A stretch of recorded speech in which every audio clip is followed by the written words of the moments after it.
What is up, you sexy mofos? DP here, and welcome to the Final Circle Guide. There's been so many requests for this video. It took a little bit, but it's finally here. Now, if you're completely new to the PUBG Battle Royale genre and you somehow stumbled your way onto this video, I would suggest that you stop the video and go check out a beginner's guide first, something I made a few months ago, so that it'll help you better understand the game first, the mechanics, before you get into Final Circle details.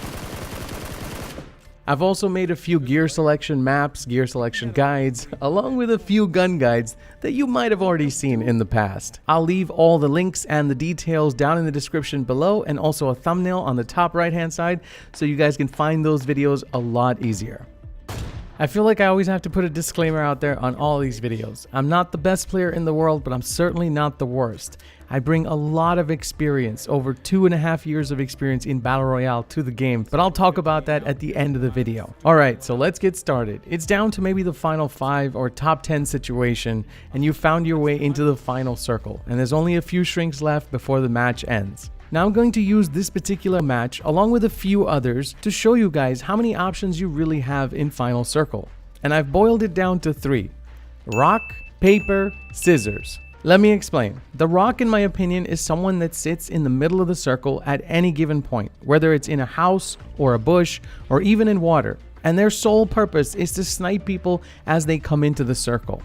It's a bit more complex than that, and you do have some more options as a rock, but I'll talk about that a little bit later. The scissors, someone who takes a direct path from shrink to shrink, never veering off to the sides, and always waiting for the last minute to get into the edge of the circle before it closes. And last but not least, paper. Some of the most aggressive players in the game play as paper, the ones that float around from one end of the circle to the other, always looking for kills. In my opinion, paper is the unpredictable factor in the equation that is the final circle. Now, each of these have their positives and their negatives. There's never a guarantee, no matter which you pick. It all depends on Final Circle and where the circle's going to end. Let's face it, guys, Final Circle is extremely unpredictable. The only thing that matters, and the most important thing, is positioning. Which one of these 3 options is going to get you the best positioning in Final Circle? Let's start off with the rock. No, not that rock. But getting to the circle early and finding a house so that you can get the best position on all of your opponents. In case your opponents decide to stop by that particular spot, you'll already get the jump on them. There's a couple of things that you need to understand as far as the game mechanics go. Number 1, understand how doors work. Doors will only open outwards, away from your body. Once you understand this mechanic, it'll be a lot easier for you to set up traps, especially behind doors in different sorts of houses.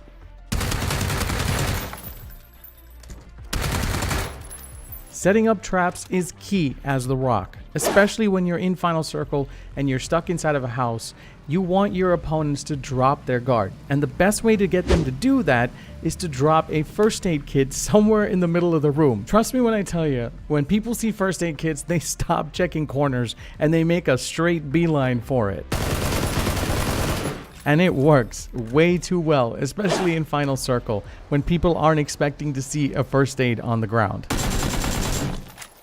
I've even tried this trap on the most ridiculous and nonsensical spots in houses where medkits and first aids just don't spawn there, but for some reason the trap always works.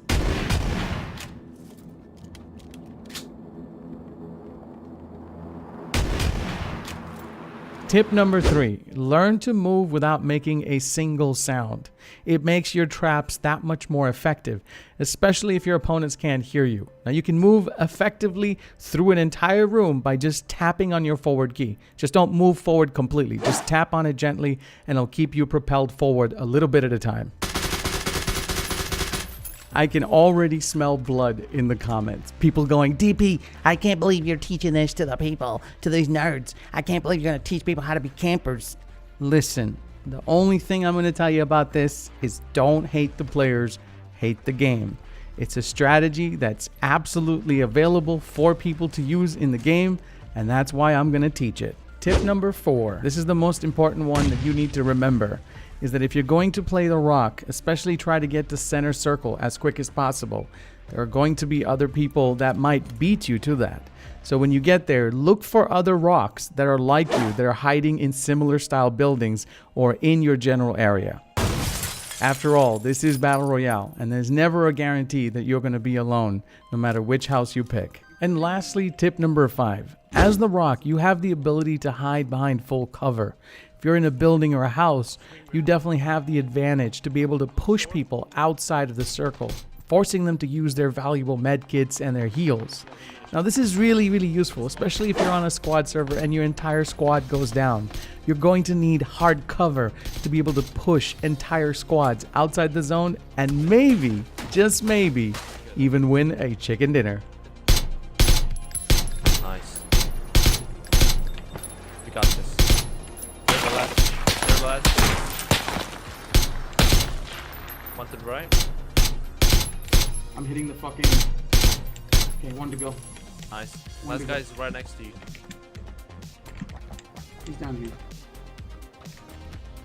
He's fucked now. Alright, moving on. Let's talk about the scissors technique. Someone that sits on the outer edges of the circle and never veers off and always waits for the last minute to get into the circle. And I'm talking about those snakes, aka prone warriors. Let me just say this one thing about the scissors technique. It's a little bit more complex than it seems, and I'll explain why. The scissors technique really relies on a lot of stealth. You have to be really aware of where every player is to use this sort of technique, and to be able to get your gun off at the right time and waiting for those opportunities when they present themselves. It's extremely hard to time it all together. You're gonna have to rely on your gut instincts and a whole lot of luck if you want to win as a snake. Alright, tip number 1. The scissors technique is not about the kills. It's all about the stealth and survival all the way to the end. Now if you choose to play this sort of game, you're gonna have to time all of your shots. All of them have to be precise, and you're gonna have to wait for those opportune moments to make your play. Stealth is absolutely key, and you want to take your time with your shots. You definitely don't want to be the first one to get your gun off. Which brings us to tip number 2. Mop up after you hear other people get into gunfights. As a snake, you have to be aware of where everyone is shooting around you. Be ready to get into a gunfight, or at least ready to engage somebody that's trying to flank, or people that get into engagements. You can always go in there and clean up the weak ones after they're done fighting. Tip number 3, you don't have to shoot in final circle, especially when it comes down to the final 2. If you're doing the scissors technique and you're waiting for the last minute to get into the circle, then you can always deploy grenades as a backup. It's the best way to get around enemies without having to make any kind of noise. You could throw out a barrage of grenades and clear up the area which you're going to, or mop up with an easy peasy chicken dinner. Now here's my last and final tip when you play as scissors, something that you might want to consider, especially going into final circle with final 3. If you're lucky enough, sometimes you can sit back and wait for the fireworks. However, that's not the case all the time. In those situations, I would recommend that you take out the guy that's in the center of the circle first, the rock, and then move on to the guy that's playing paper, because you can easily push him outside the circle. Alright, last but not least, let's get to paper, the most commonly known playstyle out there, the flanker. Now this particular technique requires a lot of knowledge. It's more of an intermediate playstyle. It's about controlling the circle. It's about knowing maps, knowing the terrain all around you, depth perception, and also about hearing people and seeing people with your ears. Now in this particular match, I was actually doing a Rambo challenge, which involved me trying to get as many kills as possible and trying to win the game alone on a squad server. Now, if you're a really good shot, like in other games like CSGO or Overwatch, this style will actually work for you. This is all about control of the circle, getting in and out of firefights. The real purpose for being paper is so that you can maintain control of any side of the circle. Being paper requires you to know a lot about the map, and especially when you're trying to sneak up behind people, it requires you to have an extensive knowledge of the terrain that you're fighting in. It's something that's going to require a bit more game time than scissors or rock. Now, as complex as this style is, it does cater to a lot of people that like healthy competition and also like getting into firefights. Now, one of the positives about being paper is that you can actually put your markers down on the outer edges of the circle just so you can see better where your enemies are. You can always clear one side of the circle, put the marker down, and then once that side's clear, you can move on to the next side.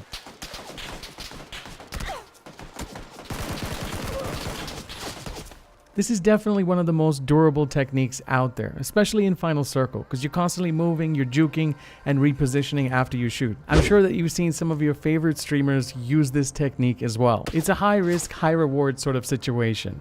But no matter how many enemies you face down, at the end of the day, the circle will always be your worst nightmare.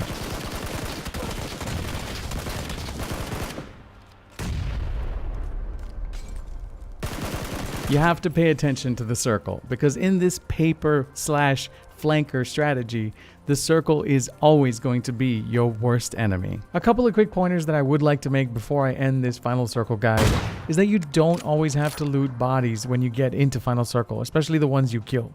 You can use them as bait to draw in more people so that you can get some more easy kills. Now, getting to Final Circle isn't always easy. One of the last and final points that I would like to make is that it's extremely important that you learn how to read the map. Always remember that there are going to be bridges, sort of bottlenecks, interest points that you could camp and easily get a few kills, and not to mention a whole lot of loot off of. Driver's gone, finish him. Well, that's going to do it for the Final Circle guide. This one has been in the making for a very, very long time. Let me just say this though, trying to make a Final Circle guide was not easy. Especially something simple and easy for people to digest. Battle Royale is, after all, a very complex game type. But I'm hoping that some of my tips have helped you out, and a little bit of luck will get you into that winner chicken dinner Final Circle. Got him? He's knocked. He's knocked. What's up guys, DP here. It's been a while since you've seen the vlog face and the vlogging camera. The guide part of the video is over. So if you guys came for the guide, the Final Circle guide, it's over. This part of the video is for my 35K subs that have just exponentially grown so fast. I literally blinked my eyes. 6 months ago, we were at like 10,000 and now we're at 35,000. So this part of the video is for you guys. I've had a lot of people ask me, hey DP, how did you get started with PUBG? How did you get started with Arma 3, Battle Royale?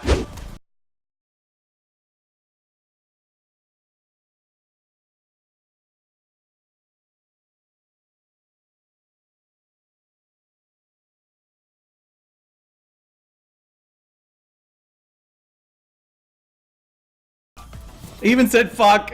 Got it, guys.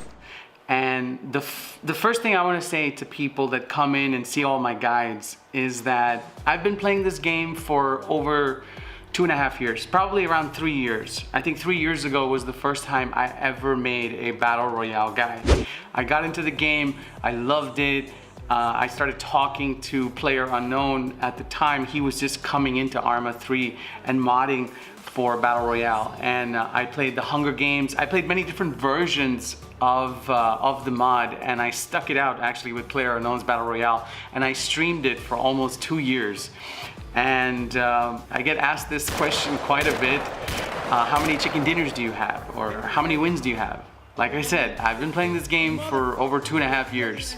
So I'm being conservative. If I won just one chicken every day for the last 3 years, I would say roughly more than 1,000 chickens. There were a few days when we had 4 to 6 chickens in one day. I remember on my birthday, when I did my long stream, I had 6 dinners. There were some days where we just had 3 or 4 dinners. And it's been an incredible ride, journey all the way up to here. And I wanted to say thank you to all of you guys that made this all possible for someone like me. And I mean, I'm beside myself that I'm able to kind of do this haphazardly and still put together some content for you guys.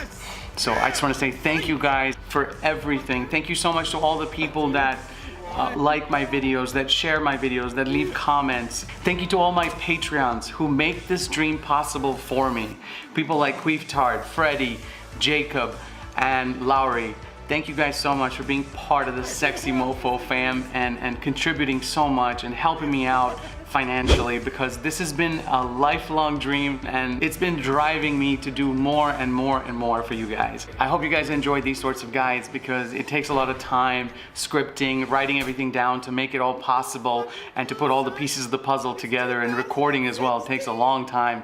And if you want to support me, then I only ask that if you don't have the Patreon, if you don't have the money to do that with Patreon, then maybe turn off ad block. Thank you guys so much for everything that you do. And a lot of people have asked me, what's next, Paulie? Well, thanks so much for watching, guys. If you want to see more behind the scenes content like this, let me know down in the comments below. Make sure you leave this video a like, guys. Let's see if we can get this video up to at least 1,000 likes. I'm also curious to know what kind of playstyle you have. Are you the rock? Are you the paper? Are you the scissors? If you're new to the channel, don't forget to hit that subscribe. And as always, stay strong.